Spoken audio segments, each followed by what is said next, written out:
नमस्कार। हमारे स्टूडियो में आप सभी नन्हे मुन्ने दर्शकों का बहुत बहुत स्वागत है और हम स्वागत करने जा रहे हैं डॉक्टर जयश्री सेठी का। डॉक्टर जयश्री सेठी, हमारे स्टूडियो में आपका बहुत बहुत स्वागत है हमारी तरफ से भी और सबसे ज़्यादा हमारे नन्हे मुन्ने दर्शकों की तरफ से। धन्यवाद उषा जी। अच्छा जयश्री जी, आप ये बताइए कि आप दिन भर कितना काम करती हैं? दिन भर काफी काम रहता है। अब ऐसे गिनने बैठे हैं तो हम्म। बहुत समय निकल जाएगा उषा जी। लेकिन अभी आप स्टूडियो में बैठी हैं तो ये आपका काम है या मन मर्जी का काम है? ये मेरा काम भी है और ये मजे का काम भी है। हम्म। तो बहुत सारे काम ऐसे होते हैं जिसमें हमारा मन लगता है सही बात। और बहुत सारे काम ऐसे होते हैं जिसमें हमारा मन नहीं लगता। हम्म। लेकिन बच्चे अक्सर ये सोचते होंगे कि अच्छा हो कि हमें काम ना करना पड़े। लेकिन क्या कभी ऐसा हो सकता है कि उन्हें एक दो दिन काम न करने के लिए कहा जाए कि आज काम की छुट्टी है, तो क्या बच्चों को आराम मिलेगा? मुझे नहीं लगता। जब मैं छोटी थी उषा जी, हम्म। तब हम ये सोचा करते थे कि जिस दिन परीक्षा खत्म होगी उसके बाद चैन से सोएंगे लंबा चादर ओढ़ के। पर जिस दिन परीक्षा खत्म हुई उसी दिन नींद नहीं आती थी बिल्कुल और सही उसी दिन कहा। आराम नहीं मिलता था। बिल्कुल सही कहा आपने, उस दिन हमें आराम नहीं मिलता था और नींद भी भाग जाती थी। और फिर लगता था कि ऐसा क्यों होता है कि जब परीक्षा होती है या कोई होमवर्क करना होता है तो हमें नींद आने लगती है और जैसे ही वह सब निपट जाता है तो हमारी नींद भी भाग जाती है। तो ये गलती किसकी है? ये गलती बच्चे की तो नहीं होगी। जी बिल्कुल नहीं। ये गलती दरअसल नींद की है। वह बेवक्त आती है और बेवक्त चली जाती है। तो आज हम आप सभी के साथ एक कविता कहने वाले हैं। कविता पाठ करेंगे और इस कविता में एक व्यक्ति का जिक्र है जिनके पास कोई काम नहीं है करने को, दिन भर खाली रहती हैं और फिर भी उन्हें आराम नहीं है। ये तो है ना गजब बात। तो क्यों ना उषा जी आप ये कविता पढ़ें। ठीक है, आपने कहा है तो हम ये कविता पढ़ देते हैं। तो इस कविता का शीर्षक है एक बुढ़िया। शीर्षक क्या है? एक बुढ़िया। एक बुढ़िया। तो हम कविता शुरू करते हैं। कहीं एक बुढ़िया थी जिसका नाम नहीं था कुछ भी। कहीं एक बुढ़िया थी जिसका नाम नहीं था कुछ भी। वह दिन भर खाली रहती थी, काम नहीं था कुछ भी। काम न होने से उसको आराम नहीं था कुछ भी। दोपहरी दिन रात सवेरे, शाम नहीं थी कुछ भी। तो इस कविता में ये पता चला कि एक बुढ़िया थी जिसके पास कोई काम नहीं था और फिर भी उसे आराम नहीं था। लेकिन ऐसा क्यों? कई बार ये लगता है कि जब काम होता है तो हम थक जाते हैं। हम्म। पर कभी कभी ऐसा भी होता है उषा जी, जब काम नहीं होता तब भी मन थक जाता है। और हम आराम करते करते भी तो थक जाते हैं। बिल्कुल थक जाते हैं। इसीलिए बच्चों का मन होता है कि जैसे ही छुट्टियां खत्म हो हमारे स्कूल खुले और हम स्कूल जाएं। अच्छा ये बताइए कि कविता में क्या आप ये अंदाजा लगा सकती हैं कि वह बुढ़िया अकेली थी? बिल्कुल। कैसे लगाया अंदाजा आपने? क्योंकि उनके पास कुछ काम नहीं था, समय का उन्हें ध्यान नहीं रहता था। हम्म। क्योंकि अगर आपके पास कोई होता है, आपसे बात करता है, आपको किसी से मिलने जाना है, कोई काम खत्म करना है, तो समय पर नजर रहती है। पर मुझे लगता है कि उनके आसपास कोई नहीं था, वो अकेली हम्म। थी। आपने बिल्कुल सही अंदाजा लगाया। कविता पढ़कर तो यही लगता है कि बुढ़िया अकेली थी, उनके घर में कोई भी नहीं था। और जिस घर में बच्चे होते तो धमाल मचता है, इतनी उठापटक होती है, इतना ऊधम मचता है। यहाँ का सामान वहाँ और वहाँ का सामान यहाँ, पूरा घर बेतरतीब हो जाता है। और फिर बड़े क्या करते हैं? डांट उस लगाते हैं। उस घर को व्यवस्थित करने में जुट जाते हैं, तो उनके पास ढेर सारे काम हो जाते हैं। और इतना ही नहीं, बच्चों की फरमाइश शुरू हो जाती है। हम्म। आज गाजर का हलवा बना दीजिए, तो फिर खीर बना दीजिए। अब कोई बच्चा खीर नहीं खाना चाहता तो वह कहेगा कि लड्डू बना दीजिए। हम्म। जो बच्चा लड्डू नहीं चाहता है वह कहता है कि भाई मैं तो पुलाव खाऊंगा। तो बच्चे अलग अलग तरह के और उनकी फरमाइश भी अलग अलग तरह की होती है। तो जिस घर में बच्चे होते हैं वहाँ बड़ों को आराम नहीं मिलता। ये बात आपने बिल्कुल सही कही उषा जी। अच्छा ये बताइए कि कविता पढ़कर आपको ऐसा लगा कि बुढ़िया उदास थी? मुझे बिल्कुल ऐसा लगा कि बुढ़िया उदास थी, क्योंकि जब आप अकेले होते हैं, हुँ, आपके आसपास कोई नहीं होता, और जैसे कि उषा जी ने कहा, कोई फरमाइश करने वाला नहीं हुँ, होता कि हमें ये बना दीजिए, वो बना दीजिए, तो आप अपने संग कितनी बातें कर लेंगे। हुँ, तो कभी-कभी तो अपने संग जो है रहना अच्छा लगता है, पर कभी-कभी ये भी मन करता है कि आपके पास बैठकर बात करने वाला, आपके साथ कोई काम करने वाला, हाथ बटाने वाला कोई हो। तो जी उषा जी, मुझे लगता है कि वो उदास थी। हुँ। जैशी जी, क्या आपने कभी किसी ऐसे व्यक्ति को देखा है जो अकेले रहते हैं, जिनके पास कोई काम नहीं है और जो बहुत उदास रहते हैं? उषा जी, मैंने देखा है कि जब हमारे घर के जो बुजुर्ग हैं, दादी, नानी, जब मैंने उन्हें कभी-कभी उन्हें अकेले देखा है, क्योंकि बच्चों के पास अपना खेल है, हुँ, बड़ों को जाना है दफ्तर या संभालना है घर।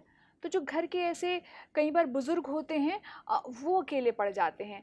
बच्चे दिन में 10 मिनट बात कर लेंगे, बड़ों ने आधा घंटा बात कर लिया, अब उनके पास कोई ऐसे संगी साथी भी नहीं रह जाते, हुँ। तो मैंने उन्हें देखा है अकेले। तो ऐसे बुजुर्गों का जो अकेले रहते हैं या फिर इस कविता में जो बुढ़ियाँ आई हैं, उनका मन कैसे बहल सकता था? उनका मन बहलता अगर कोई बच्चा उनके पास आकर बैठता और बोलता, दादी दादी कहानी सुनाओ ना, और दादी माँ या नानी माँ कहानी सुनाती। तो उषा जी, मुझे तो याद आती हैं अपनी दादी जो अब रही नहीं, और हम उन्हें बेजी कहा करते थे, और उन्हें शौक था सेवियां बनाने का। हुँ। बहुत अच्छी सेवियाँ बनाया करती थी, और अपने पुराने किस्से सुनाया करती थी कि जब वो जवान थी, जब हमारे पापा छोटे बच्चे थे, तब वो उन्हें कैसे डाँटा करती थी, और उन्हें प्लास्टिक की थैलियों से चटाई बनाने का भी शौक था। तो उनका मन बहला रहता था। और मुझे लगता है कि आपको सबसे अच्छा तब लगता होगा जब बेजी बताती होंगी कि वो कैसे आपके पापा की डाँट लगाया करती थी। हाँ, तब फिर हमारे पास भी अपने पापा को कहने के लिए होता था, देखा, आप भी तो ऐसा करते और थे। जब बड़े अक्सर बच्चों को डाँटते हैं किसी चीज़ पर या शरारत करने पर, तो बड़े अपना बचपन भूल जाते हैं। लेकिन शरारतें करना बच्चों का जन्मसिद्ध अधिकार है, लेकिन शरारत करते समय ये ध्यान रखना ज़रूरी है कि किसी का कोई नुकसान न हो। अच्छा, मान लीजिए कि बुढ़िया के घर के पास बच्चे हैं, खेल का मैदान है और बच्चे क्रिकेट खेल रहे हैं, और ऐसा अक्सर होता है कि गेंद किसी के घर में चली जाती है, या तो खिड़की का कांच टूट जाता है या फिर किसी की बालकनी में गेंद पहुंच जाती है। अगर यही स्थिति बुढ़िया के साथ हो, तो फिर बुढ़िया क्या करेंगी? क्या वह बच्चों को डांटेंगी? मुझे लगता है कि थोड़ी देर के लिए तो उन्हें बुरा लगेगा, वो हम्म। थोड़ा-सा झिड़केंगी, झीकेंगी, पर इस बहाने उन्हें किसी से कुछ कहने का मौका तो मिलेगा। तो हम्म। मेरे हिसाब से तो उनके अगर घर के आस-पास बच्चे खेल रहे हों, तो उनके लिए तो ये अच्छा नज़ारा होगा। हम्म। और अगर बच्चे उनके घर अपनी गेंद लेने जाएं, है ना, तो हुँ। और वो बना रही हूँ खीर, तो फिर बच्चे गेंद भूलकर कहेंगे कि थोड़ा सा खीर का स्वाद ले लिया जाए। मुझे लगता है कि तब बुढ़िया को लगेगा बहुत अच्छा, क्योंकि आप अगर कोई चीज़ बहुत मन से बना रही हैं और कोई उसे चाव से खा रहा है, और खाने के बाद कहे वाह वाह, तो मन बल्लियों उछलने लगता है। हम्म। तो जो लोग अकेले रहते हैं, उदास रहते हैं, हम उनके मन को ऐसे बहला सकते हैं। अपने घर के बुजुर्ग के साथ बैठिए, उनके साथ बात कीजिए, गपियाइए, बतियाइए, उन्हें आपका साथ बहुत अच्छा लगता है। तो लेकिन अब क्या बच्चे ये कहना चाहेंगे कि हमें काम नहीं करना है? अब शायद बच्चे नहीं कहेंगे कि हमें कोई काम नहीं करना और हमें आराम करना है, क्योंकि बच्चे आराम करते करते भी थक जाते हैं, और जब कभी आराम करने का मन होता है तो बच्चे खेल में लग जाते हैं। खेल से भी तो हम रिलैक्स हो सकते हैं ना। बिल्कुल, मन बिल्कुल तरोताज़ा हो जाता है और शरीर भी खुल जाता है। और कई बार ऐसा होता है जयश्री जी कि हम जब आराम से लेटे हुए हैं हुँ। और कोई काम नहीं, हमारे पास कोई चिंता भी नहीं कि कल क्या करना है, स्कूल जाना है, होमवर्क करना है, हमारे पास कोई काम नहीं है, तो फिर हमारे मन के भीतर फूटने लगते हैं लड्डू, और हम हाँ। पकाते हैं ख्याली पुलाव, यानी कि हम कल्पना करने लगते हैं कि ऐसा हो जाएगा, फिर वैसा होगा, और फिर हम मुस्कुराते भी रहते हैं। तो आप किसी कहानी का जिक्र कर रही थी, मन के लड्डू। बिल्कुल। तो मन के लड्डू कहानी हमें और हमारे नन्हे मुन्ने दर्शकों को सुना दीजिए। तो लीजिए, ये कहानी है बंगाल की एक लोक कथा। तो होता यूं है कि गोपाल भांड के पड़ोस में हम्म। एक पति पत्नी रहते हैं। तो एक दिन गोपाल भांड ने सुना कि जो पति था वो घर के बाहर चारपाई पर लेटा सुस्ता रहा था और उसकी पत्नी वहीं बगल में बैठी थी। तो पति ने पत्नी से कहा, अरे, थोड़ा सा पैसा हो जाए ना तो मैं एक गाय लेकर आऊंगा।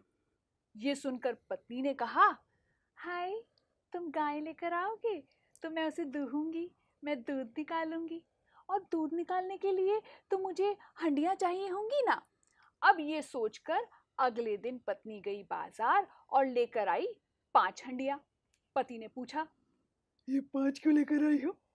तो पत्नी ने कहा, बहुत आसान सी बात है, एक में मैं रखूंगी दूध, दूसरी हंडिया में मैं रखूंगी दही, तीसरे में छाछ, चौथे में मक्खन, और ये जो पांचवा है ना, ये मैं अपनी बहन को दूंगी। जो थोड़ा सा दूध बच जाएगा ना, वो अपनी बहन को इसमें रखकर दे दूंगी। ये सुनना था कि पति को आ गया गुस्सा और पति ने बोला, अरे, ये क्या बात हुई? मैं इतनी मेहनत करके गाय लाया हूँ और उसका दूध बचा हुआ तुम अपनी बहन को दोगी? बस इसी बात पर हो गई तू तू मैं, और दोनों ने झगड़ना शुरू कर दिया। अब गोपाल भांड वहां आए और उन्होंने पूछा, क्या बात है भाई, क्यों इतना झगड़ रहे हो? तो पति ने कहा, भाई, मैं मेहनत करूँ, दिन रात अपनी हड्डियाँ गलाऊँ, पैसे बचाऊँ, एक गाय लेकर आऊँ और उसका बचा हुआ दूध ये दे आए अपनी बहन को, ये क्या बात हुई? तो गोपाल भांड ने पूछा, अरे तुम्हारी गाय है कहाँ? अरे, अभी है नहीं, पर जब पैसे जमा होंगे मैं लेकर आऊँगा।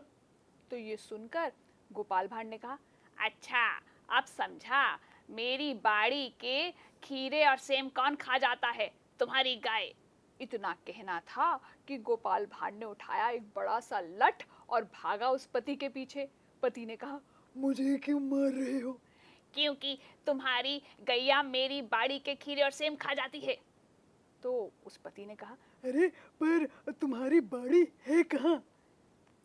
तो उस गोपाल भांड ने कहा, अरे जिस तरह से तुम्हारी गाय है उसी तरह से मेरी बाड़ी भी है।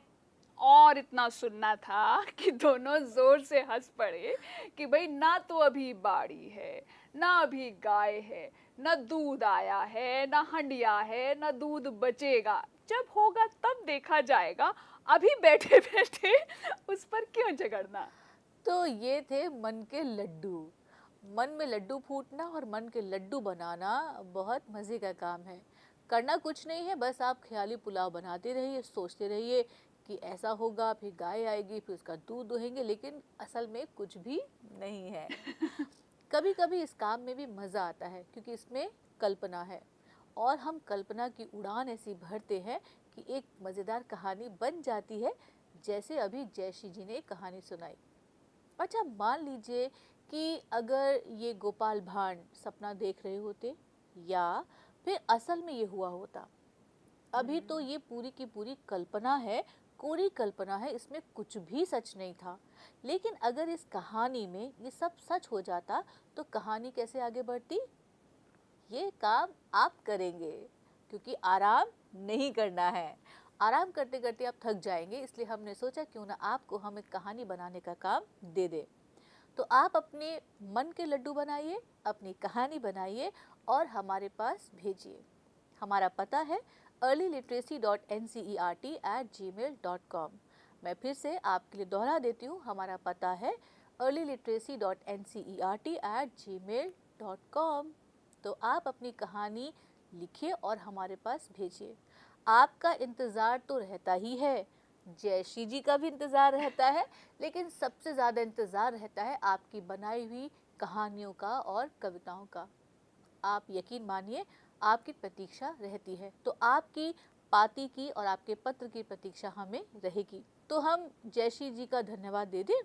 डॉक्टर जयश्री जी, आपका बहुत बहुत धन्यवाद यहाँ स्टूडियो में आने का और इतनी मज़ेदार कहानी सुनाने का और मन के लड्डू बनाने का। मुझे भी मन के लड्डू खाकर बहुत मज़ा आया। तो उषा जी, आपका और सभी दर्शकों का बहुत बहुत धन्यवाद।